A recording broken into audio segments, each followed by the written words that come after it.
I think it's now time for this part of the ceremony where we engage with Professor Mutambara. It's the question and answer time, and we would want to do it in a way that is well structured. We said we must always listen and then get feedback and reaction from students. So I'm going to take the first question from engineering students. Go for it. Afternoon, Prof. Thanks for being with us. We were honored to have a rockstar intellectual. My question is, you spoke about the matrix of execution. As far as decolonization is concerned, there's a lot of people who are involved in the execution of the process of decolonization. Amongst them is those who deliver knowledge, those who receive knowledge, those who fund it, and those who approve the knowledge, if it's right, e.g. EXA. And if you check those people who are stakeholders of the knowledge delivery, majority of them, they are opposed to the idea of decolonization because of the history. I'll give an example of the case of birds who I'm studying. In my school, there's a lot of people who are, I could say, former colonial people. And decolonization to them means moving from their comfort zone. And then those who fund it, they are only funding it because they see economic value. Now, how do we bring everyone to the execution matrix in such a situation? Thank you. My name is Sia Mamba. I'm from UJ and doing my 40 electrical. So my question is, as an engineer and living in a political country like this, South Africa, whatever, how do we get the opportunity to bring influence if our country is political? Because most of the time, the people with power are the political people to bring influence. How can I make sure that I bring influence in the country that will bring influence to the continent itself? If the people with power or the people that are always bringing influence are those who are politically motivated. My name is Mutambara. I'm doing my master's, and my question is, I hear the whole concept of moving away from just using a degree as a means to an end. But I'm also posed to the challenge in my mind that how do you do that when you are on NEFSAS, for example, which is a bursary that funds you, and then after that you need to pay it back. And then there's a concept of what we call black tax, whereby you need to now ensure that your parents are also taken out and updated from the slums where they are now. And your siblings also, you need to somehow help them. So how do you broaden your mind? How do you escape that, and start thinking globally, or start thinking like an African, in your African context, instead of just the immediate of here and now, I need to get my family out of the situation that they are in. And it makes me think also, as you're speaking about decolonizing even the curriculum in university, my mind is saying, why can't we decolonize it even from crèche level? Because the hand that rocks the cradle rocks the world. If you can teach them while they're still young, while they're still developing, how to think, instead of telling them what to think, then we will have we will not need so many debates like this, in future. Right now they are good, yes, because there's already a structured way that we've been taught to think. But we need to curb them as well while they're still young, so that when they reach our age, we do not have a need for such. My name is George from WITS. I have a question to the professor regarding your political career in Zimbabwe. You said that those who have power do not have ideas, and those who have ideas do not have power. I would like to understand your position regarding your career in politics in Zimbabwe, where you are and what you intend to do in the next maybe 5 years. But it's going to be difficult to decolonize higher education. It's going to be very difficult because there are vested interests. There are people who are benefiting from the status quo. So it's not going to be easy for you to carry out because the stakeholders involved have vested interests. Some of them are benefiting from the status quo. So you must keep fighting, keep struggling. But what's important is to make sure that you organize yourself, you learn from others. What has happened at UCT, what has happened at KZN, what has happened at Rhodes. Don't reinvent the wheel. As students at UJ, as students at WITS, learn from other campuses, learn from Ghana. You know, if you look at South Africa, for example, it's a 24-year-old child compared to Ghana, 1957, which is a 61-year-old man. They may not be as strong as South Africa in terms of the economy, because there are lessons there about decolonization, lessons from Malawi. So learn from yourselves, learn from other campuses, learn from other countries, learn from other continents. In fact, India, they're talking a lot about decoloniality as well in those areas. So it's a struggle. It's not going to be easy. You got to work on it. And the matrix is going to be crafted by the people themselves, but it's not going to be easy. How do we influence? Be a player. That's why I emphasize that don't feel constrained that I'm a trained engineer, I'm going to work under someone from law. Be a legislator. Be a political leader. Be an academic leader. Be a thought leader. Be a player. Not all of us can go into politics, but some of us as engineers must go in there to influence events. Those who don't go, organize. You've heard the phrase, don't agonize, organize. Okay? Be organized through the societies, engineering societies, through the academic institutions, so that you can influence in terms of those who are running the country. So be a player or organize yourselves into groups. It's a very interesting question, because the structure of education is you must get that degree, you must get that and get a job. We're saying we must question that. That's why I was challenging my professors here, that let's have flexibility in the academy. Because if there's no flexibility, if you drop out, you won't come back. They will not accept you back. They will say you failed. So we need to change the way we teach, change the way we structure the academy, so that you can be able to get your bursary. If you have a good idea, you're able to move out of the academy, form a company, succeed, don't come back, fail, come back and continue. And also the pressure to bring your family out of poverty, to bring your society out of poverty. So it's going to be a revolution to change the way we do things, so that those who want bursaries, those who are under pressure to achieve that degree, can also have the flexibility and options to do other things. It's not going to be easy. It's going to be a struggle. Decolonization in high school, very important. Is sometimes actually when you're older at university, you are stuck in your ways. Remember, they say you can't teach a dog any new tricks. So when we started kindergarten level, preschool, primary school, secondary school, we have more impact. So the decolonization activity must start from a much lower level. But now that we're in university, we're going to do the work here. But we must find ways to say, why can't you make sure the way we teach at kindergarten, the way we teach in primary school is decolonized, so that when they come to university, they're ready. So it's a very important point which should be taken up as part of the education in the continent and also in the country. My career, I took a break. I took a strategic break from the political field to pursue other interests. That's one thing that's important also. Remember, most of the people in politics have no careers, they have no options. They stay in politics and they're easily corrupted because they have no options. So I took a break to pursue a career in business, in technology, in consultants. I reserve my right to go back. But for now, it's a strategic break because I have options.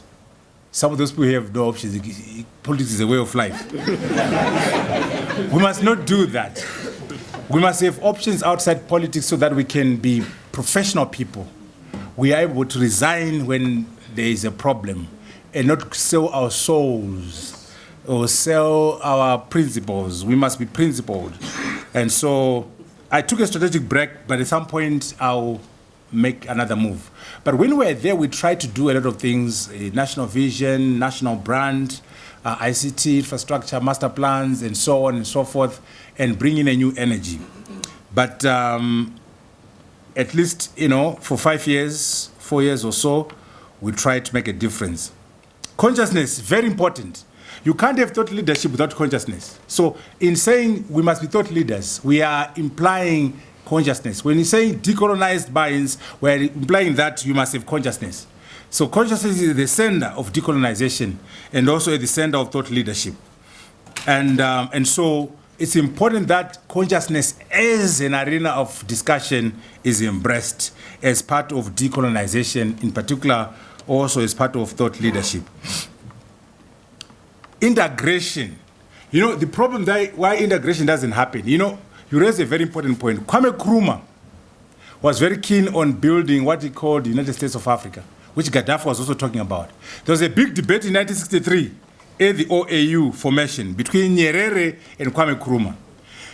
Kwame Nkrumah was saying, ladies and gentlemen, let us not get too comfortable in our little states.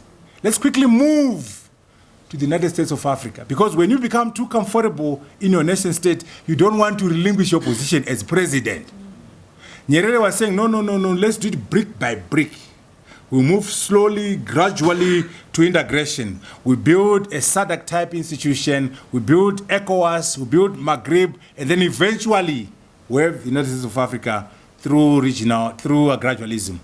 But that was a problem because that's what they decided to do. Kwame lost in that debate. And so they went the route of gradualism. Now here's the problem. When we are successful as the African Union, when you have the United States of Africa, there'll be one president in the whole continent. Now, tell those African leaders.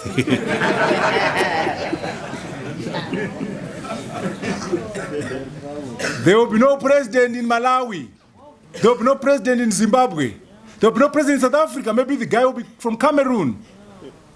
Cyril Ramaphosa will be Minister of Tourism for Africa. Is he ready? Emerson Mnangagwa will be Minister of Chiefs for Africa. Is he ready? Mutharika will be a chief. So the African leader is the stumbling block. They want to be president of starving people. America has 300 million people and a GDP of $19 trillion. They have one president, they're doing just fine. China, $11 trillion, population 1.2 billion people, one president, and they're doing just fine. So it's possible for this whole continent to be run by one cabinet with one president. But the current leaders, little Botswana, little South Africa, are not ready. So they talk regional integration, they don't action it. So Nkrumah was right, Gaddafi was right, that we must move quickly. There's no such thing as a free lunch. As you embrace regional integration, you lose elements of national sovereignty. There will be no president, but people will be living better lives. What's wrong with that? So those are some of the dynamics among these African leaders, that they'll pay lip service to regional integration. They're not prepared to pay the political costs. And then the people will do much better in a continentally integrated country. Those are some of the issues about regional integration and why it doesn't happen. As I go to the next set, I want to emphasize some points raised by Professor Mbowa. Number one, the culture of reading is very important. And also the culture of writing. Africans are not writing. We're busy, not reading at the same time. Look at Mugabe as an example.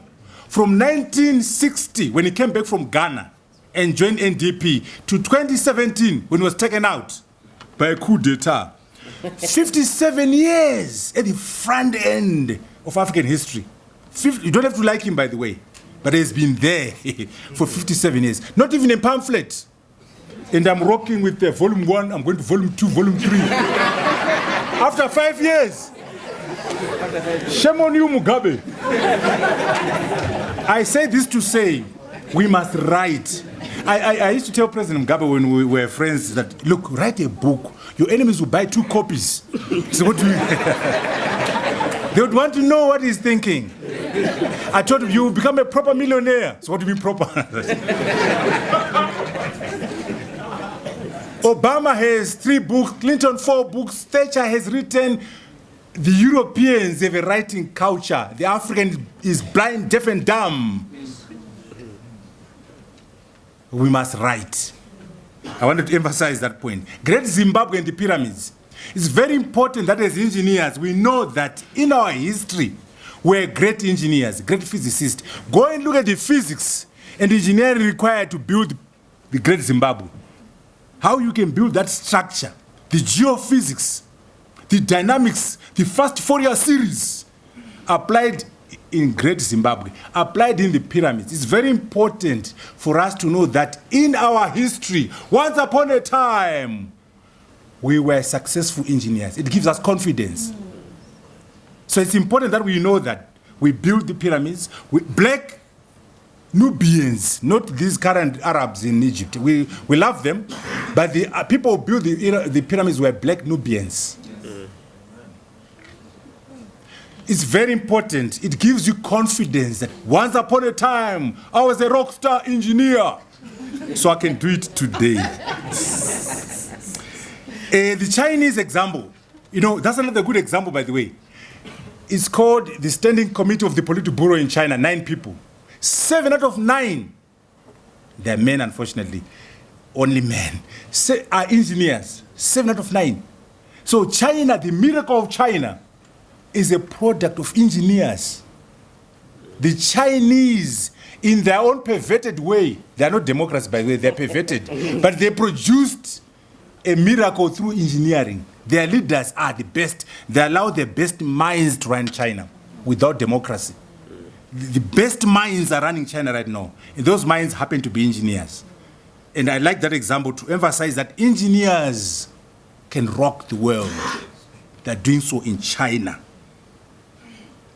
When we talked about building a car, you see, for example, if we were to build a car, an average truck in South Africa, the Ubuntu truck, you can decide at the AU that every country will buy 100 for their ministries. And you declare, the market is there, 1.3 billion people. So the truck we manufacture in Ghana, a truck will have a market automatically through decree at the AU. If it's a luxury car, the Ubuntu luxury car, you declare our ministers will ride in the Ubuntu luxury car, not Mercedes-Benz, not BMW. Do you know, have you ever seen the American president in a Mercedes-Benz? Have you ever seen Obama or Trump in a BMW? Why? They rock in a Lincoln Navigator. They rock in a Chevy to support American industries. Maybe the ML5, whatever, is better than, but they won't touch it out of national pride. Maybe the BMW X5 is better than the Lincoln Navigator. They will not touch it. Obama will come out of Lincoln, come out of Chevy, out of American cars. Why can't we build cars and buy them and force governments? Governments are big buyers, right? So you make a decision that we're going to build tractors. All our tractors are bought from Ghana. I wanted to emphasize the issue that we can do that. Enemies. You mentioned the issue of enemies. You see, when you say beneficiation, don't expect the Japanese to support you as you benefit, or the Chinese to support you as you beneficiate, or the Americans. Beneficiation you do on your own. Like Biko said, black men and women, you are on your own. So when you talk about the Industrial Revolution, do you think the Americans will encourage you to dominate the fourth Industrial Revolution? The Americans will encourage you to produce computers. They want you to buy Sony, to buy Samsung, to buy iPhones. So you have to force them by working together. So they are enemies of African progress. You talked about Nkrumah, but I'm talking about today, the technology struggle. We are on our own. That's why we need to work together, because it's not in the interests of China or the interests of Japan for us to produce cars, to produce catalytic converters, to produce computers, to produce aeroplanes, Boeing, Airbus. Why would they support you to build your own planes? You're going to eat into their market. But can you imagine if we have one? By the way, the reason why I emphasize regional integration, we can't all be producing cars and aeroplanes. We can say South Africa produced a plane, Ghana produced a car, Zimbabwe a cell phone. So right?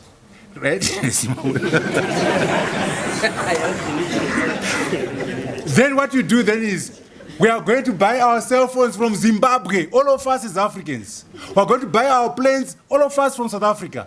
We are going to buy our cars all from Ghana. Again, the market is there already. And you guys, I've got 2 phones. At least one will be an Ubuntu phone. You can have your iPhone. The second one becomes a Mpumalanga or Lotito phone. Anyway, let's do the second set of questions. Thank you very much. Can we just...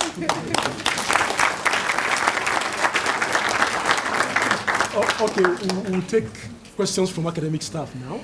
I think so that we can balance students, academic staff, academic staff. 5-5.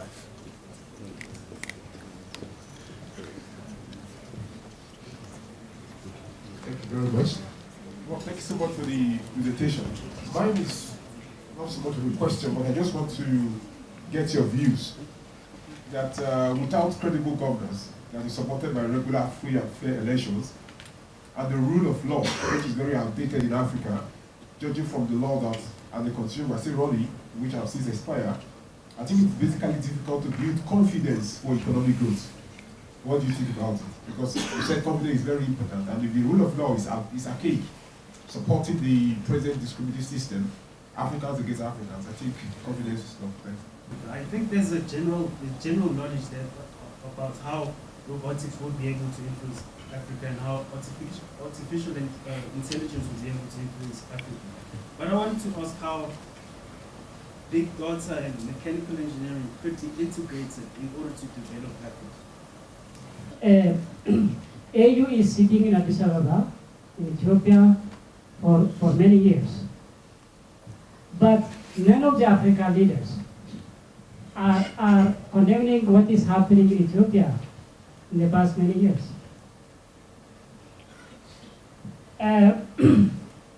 Coming about to the main other problems in Africa, because most African countries are in poverty. The projects are funded by maybe from already developed countries, and they are imposing their policies. When we are making national policies, and when we are making African policies, we have to be abide to their policies also. Okay, How we can bring change? Ask the question, please. Ask the question. Yeah, I'm asking. I got it.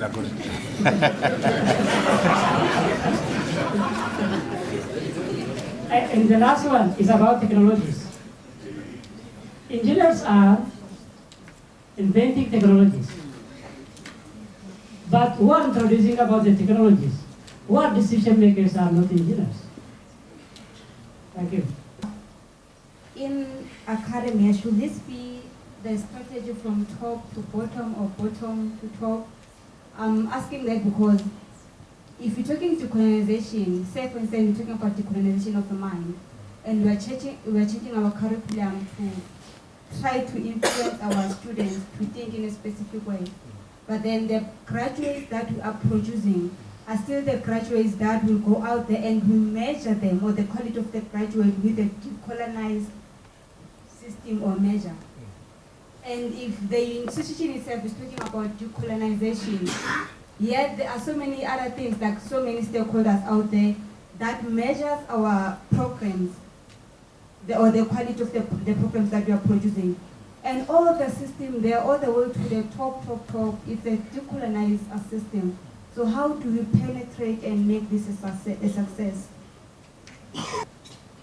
I think we need to take it upon ourselves as the engineers, because I've seen how the politicians has mesmerized every progress in the country. So we need to take it upon ourselves by force, especially by organizing protests. Because if you look at, the other thing is engineers have got serious pride and is taking us back. I remember during when we were in the Feast Must Fall, when I was speaking to other engineering students as a Feast Must Fall activist, they just could not understand where is the money going to come from. But now the president has announced that there's going to be free education. So I think there's a pride as careerists from engineers. There's a pride which I think it's gonna hold us back. So we need to move out of our pride of being engineers and take it upon ourselves to the street. That there's no way ESCOM can still be taking billions of worth of projects to foreign companies when we are here. So we need to have structures, we need to organize ourselves. Because now, coming to a lecture like this, we're just gonna be excited for that moment. And the man is gonna leave, nothing's going to happen. We need to have lectures where commitments are going to be taken. That we need to move forward, rescue, particularly our country. So this is a challenge also to us as engineers. Thank you. Very important. Governance, credible elections. Remember in my definition of the future of Africa, there was peace, there was democracy, there was governance. All these things are very important. Today we're emphasizing the economy and engineering, but foundationally, we must have a democratic system of governance. We must have credible elections. We must have good governance, participatory governance, so that we have a solid foundation to sit on. But we must also remember that it is not the end of the world. The problem with some of the busybodies out there is that they emphasize human rights, democracy, and governance, and they end there. We must go beyond that and talk about technology, talk about the fourth industrial revolution, talk about integration, talk about the economy. Remember the Chinese. I say the Chinese are not a democracy, according to Western definitions, and even our own definitions. But they are the second biggest economy. And they've managed to take 400 million people out of poverty under 30 years. So what we're saying is, that's why I use the word perverted way. In their perverted way, they've been very successful. One, by employing engineers, by allowing their best minds around the country, by moving 400 million people out of poverty. And now they're poised to overtake America as the biggest economy. So democracy is a means to an end, not an end in itself. Democracy must be a tool, a framework to bring economic prosperity. There are many democratic countries who are not doing very well economically. Singapore is not so great as a democracy, but it's number 3 in the world in terms of performance without proper democracy. Malaysia. So I'm emphasizing the point that yes to democracy, yes to human rights, yes to good governance as a foundation for technology, as a foundation for prosperity.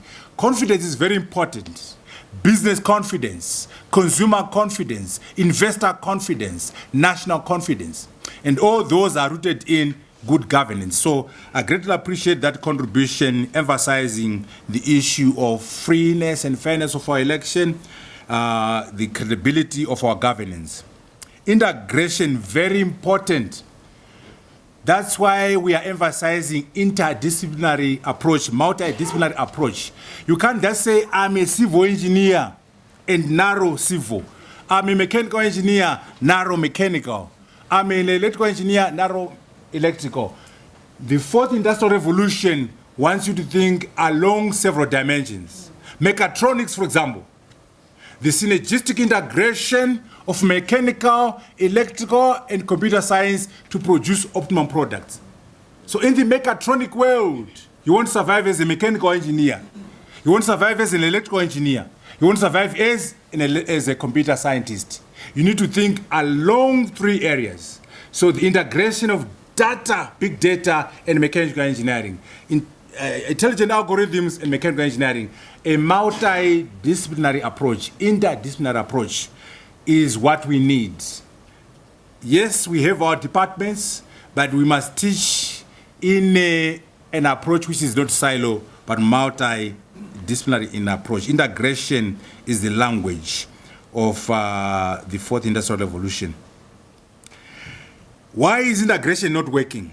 Sovereignty is the big issue. People emphasize national sovereignty. My country, my Nigeria, my Malawi, my little Zimbabwe.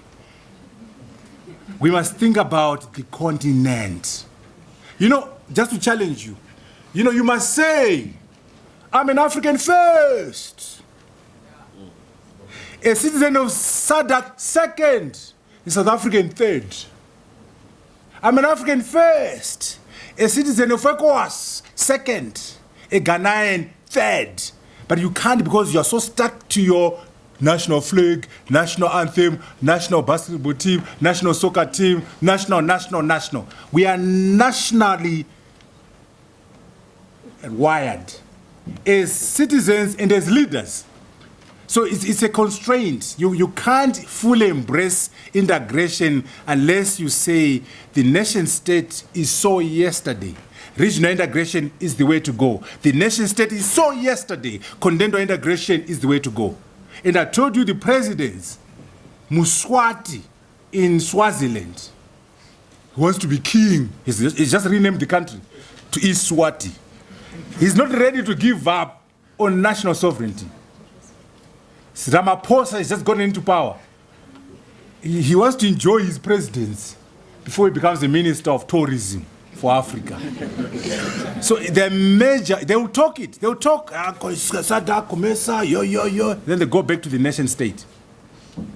How many times have you heard them in parliament say, our SADC budget, our contribution to the AU, the Agenda 2063, they don't believe in regional integration. Nkrumah, what did Nkrumah say? Let's go back to Nkrumah. And I'll quote Nkrumah. We as Ghanaians are prepared to surrender our sovereignty in part or in total in pursuit of African unity. Close quote. In 1960, when they wrote their constitution. We are prepared to surrender our sovereignty in part or in total in pursuit of African unity. How many Africans can speak like that right now? We as South Africans are prepared to surrender our prosperity in part or in total in pursuit of African prosperity. Are you ready? Or you are chasing the other Africans out of South Africa? The visionaries of the 60s were thinking Africa. What else did Nkrumah say? The independence of Ghana is meaningless unless it is linked to the independence of the rest of the African continent. Close quote. We must die a little so that South Africans can be free. We must die a little so that Rhodesia can be free. This man, Ben Bella from Algeria, was talking about dying for South Africa to be free, dying for Rhodesia to be free. We don't have men and women of that caliber anymore. We have midgets masquerading as leaders, intellectual midgets. It's very difficult to integrate unless the psychology of our leaders is the psychology of Pan-Africanism, of regional integration, and make sure that on balance, when we work together as Africans, the quality of life is going to improve. But there might be no president. It's okay. There might be no vice president. It's okay. The African will have a quality of life comparable to Japan, to the Americans, to Europe, and so on. But there's no such thing as a free lunch. There's a cost, there's a price to pay for regional integration. We must be prepared. Remember, die a little. That's a sacrifice. He's saying he's prepared to die. Ben Bella was saying, let's die a little. Nkrumah was saying, we are prepared to give up our sovereignty. He was saying his independence is meaningless. That's the language which is missing now, and that's why integration is tough. Source of funds, he or she who pays the paper calls the tune. You can't have the fourth industrial revolution or industrialization funded by the EU or funded by the British or the Americans. That's why I'm emphasizing pulling our resources together. So we fund our own projects. We fund our own infrastructure plans. We fund our own industrialization. The African can only industrialize against the interests of the West. Black man, black woman, you are on your own.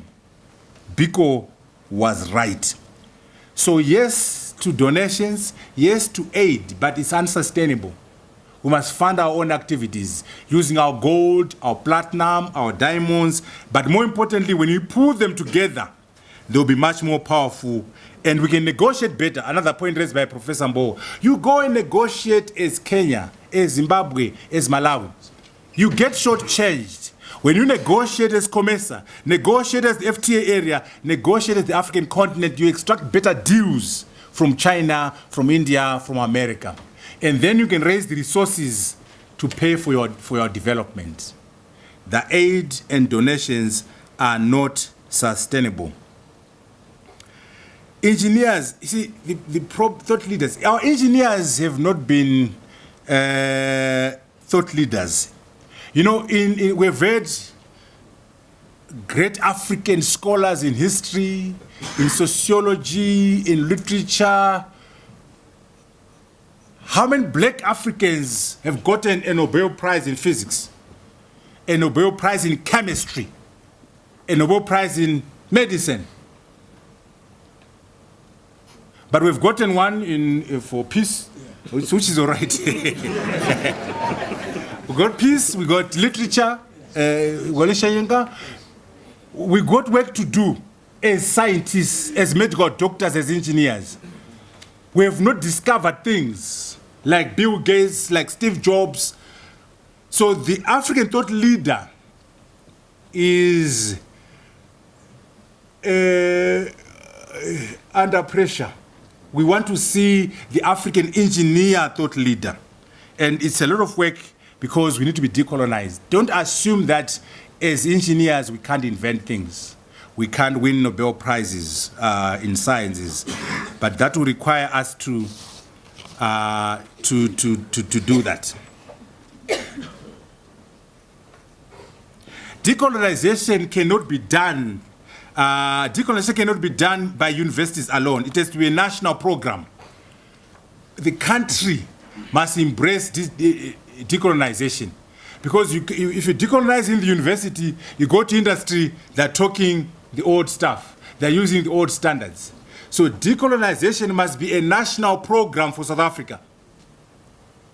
So that we're decolonizing our industries, we're decolonizing our public sector, we're decolonizing the whole country. So that when you are decolonized in the university, when you go to industry, you are meeting a decolonized environment. So it's a very large project. It can't be just the university. It has to be all-embracing, omnipresent, so that we can be able to succeed. So I agree with you that unless and until it's all-embracing, it is going to be very difficult to do it just within the university. The engineers, I understand that, brother. When I went to school, it was very rare for engineers to be activists, to be going on demonstrations, to be president of the SRC. As engineers, please, start from now as students. Even if you are going to be an engineer proper, running ESCOM or running SASO or working in production, working in manufacturing, it's important that as a student, you experience activism, you experience leadership. You must be active in demonstrations as a medical doctor, as a medical student, as a physicist, as an engineer. You become a better engineer in life because you have better social skills, you have better leadership skills, you have better EQ, better social skills. Most of the engineers are nerds. All they know is how to code. They can't even get girlfriends. You need social skills. So I agree with you. We need to motivate and encourage engineers. At UZ, we used to have these students from engineering. They would walk around with their big books and drawing boards and go to the girls' dormitory and just walk around hoping that the girls would just run towards them. You got to be more, than that, yeah? But they'll just show off their big engineering books. It won't work. So what we're emphasizing is, as a medical student, as a physicist, get some social skills at university.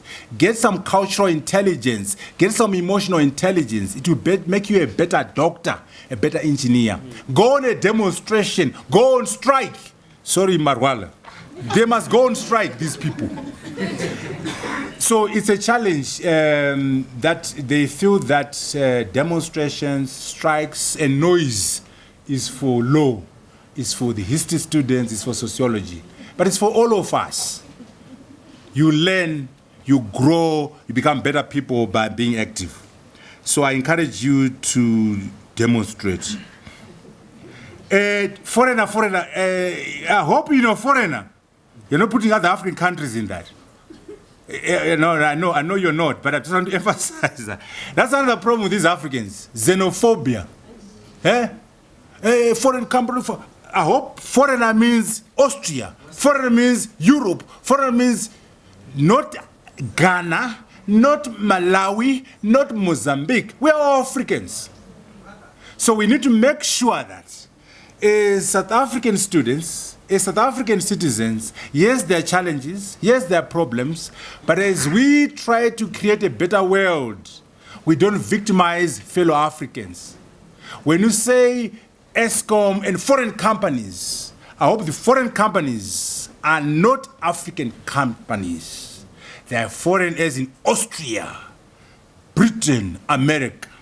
And we embrace all these other African companies, African professionals, and African people.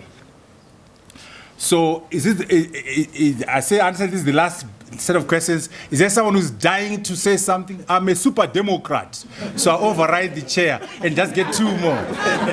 Just two more, just two more. Can we, I think we should... Professor Arthur Mutambara, you talked about promoting African business. But I believe our rhetoric should go together with our deeds. That is good, I agree with that. But you have been the Deputy Prime Minister of Zimbabwe for 5 years. What did you do to make sure you promote that agenda? Because we should walk the talk. We should not just talk without action. And I like the fact that you mentioned about engineers, African engineers being confident. But how can we become confident if our leaders, they are not supporting us?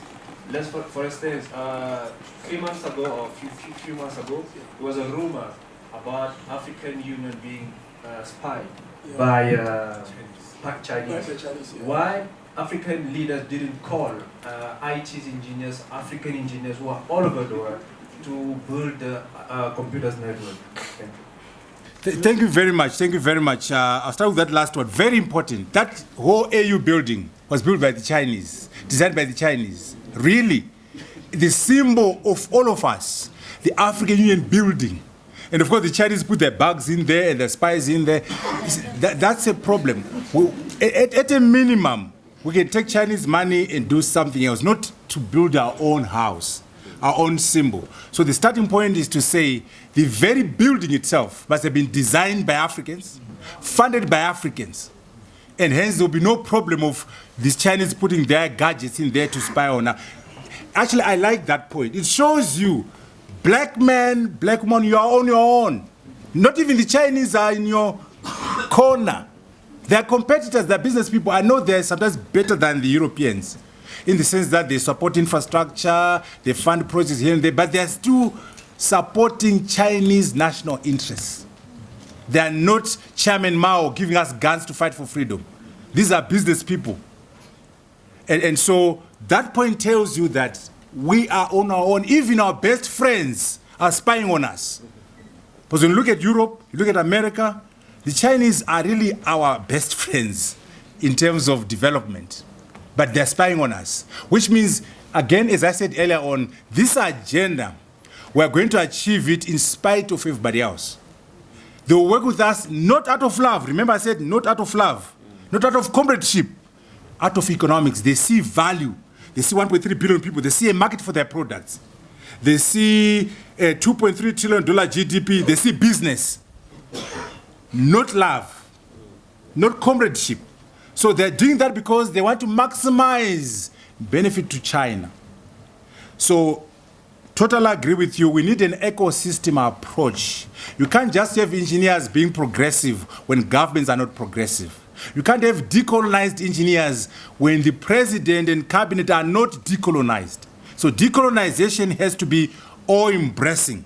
The African leaders must be progressive. So we need what I call an ecosystem approach to decolonization, ecosystem approach to Agenda 2063, the African agenda. In terms of my tenure, several things. We brought in young people into government projects. We promoted technology. EcoCash became vibrant under our government, under our ICT policy framework. Okay?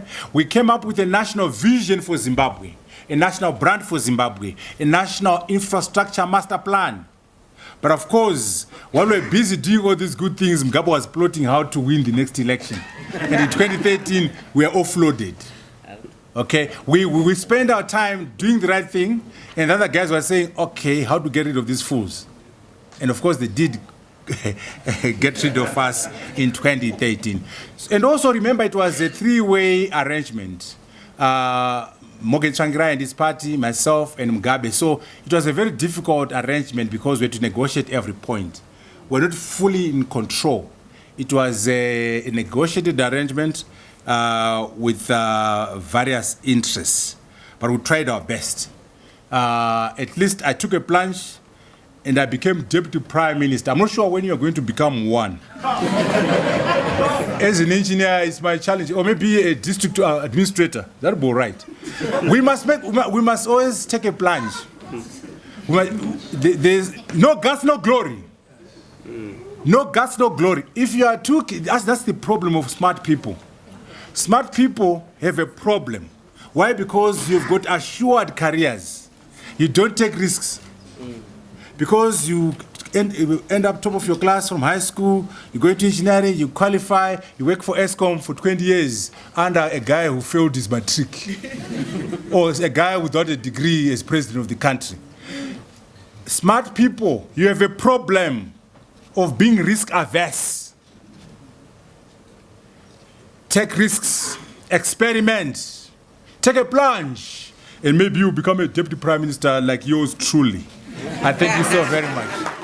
Maybe this was the most exciting afternoon at U Day for you. Yes.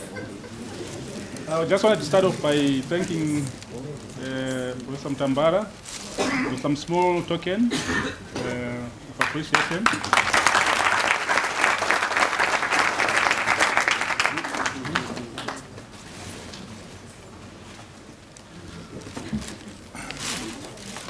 So I know that I'm running the risk that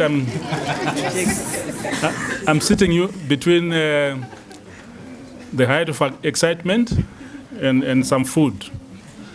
But nonetheless, I wanted to thank you all for attending and to thank Professor Mutambara for taking time off to be with us.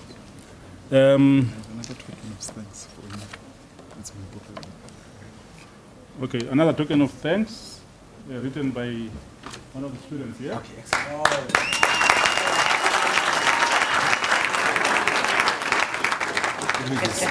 The title is Think Black, Act Black.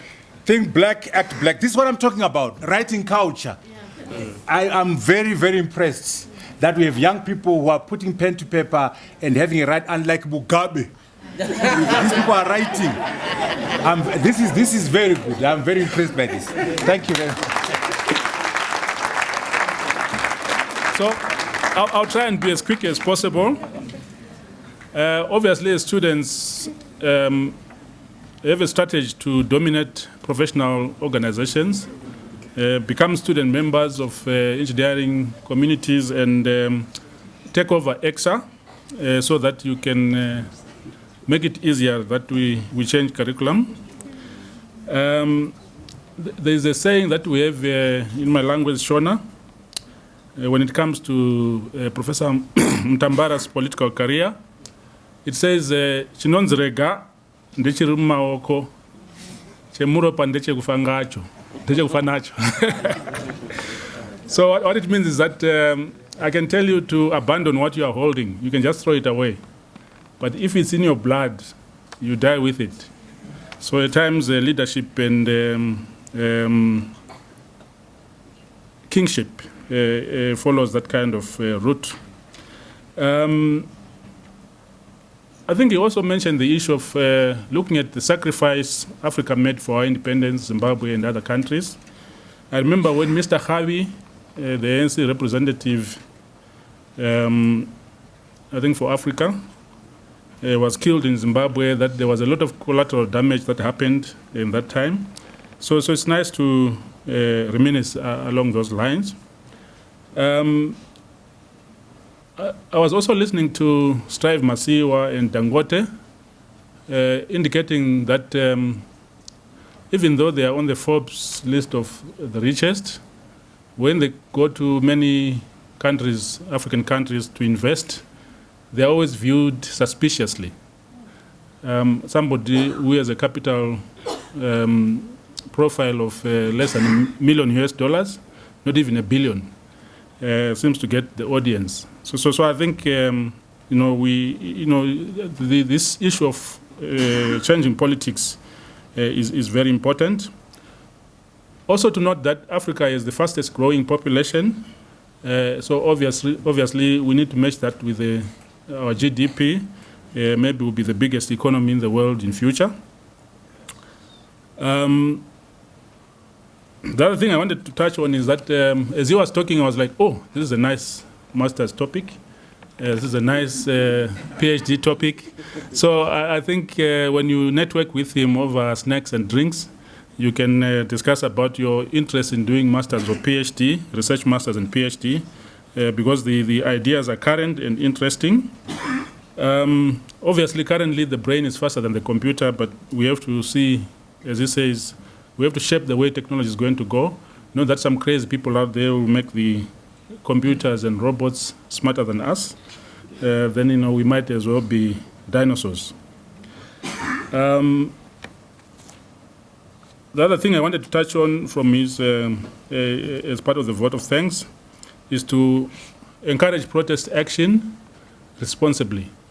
I think it doesn't make sense to ban the library in Timbuktu, which is one of the first universities in the world, and say that you are protesting. Neither does it help to try and kill a security guard because Kaiser Chiefs lost. So the protest has to be qualified, and I think from this you see that we need very smart Industry 4.0 type of protests. And then finally to say that we are in a difficult position. When I was looking at technology transfer in Japan, they say that we don't have the colonialism psyche, and that's an important aspect. Now that we are dipped in colonialism and we need to de-learn what we learned and develop new knowledge and learn or relearn new things or learn new things, how can we optimize from where we are? So I think that might be one of the challenges that we need to look at. And obviously, finally to say that don't try and write algorithms and formula and develop new equations when you are trying to propose to a lady. And finally, lastly, an announcement that we'll have another presentation on the thought of future manufacturing from Monozukuri, looking at laser beam processing and experiences elsewhere. So I think you saw the fly around. Take note of that so that, it might not be as exciting as this one, but that, we try to see how the Japanese are doing and how they've done.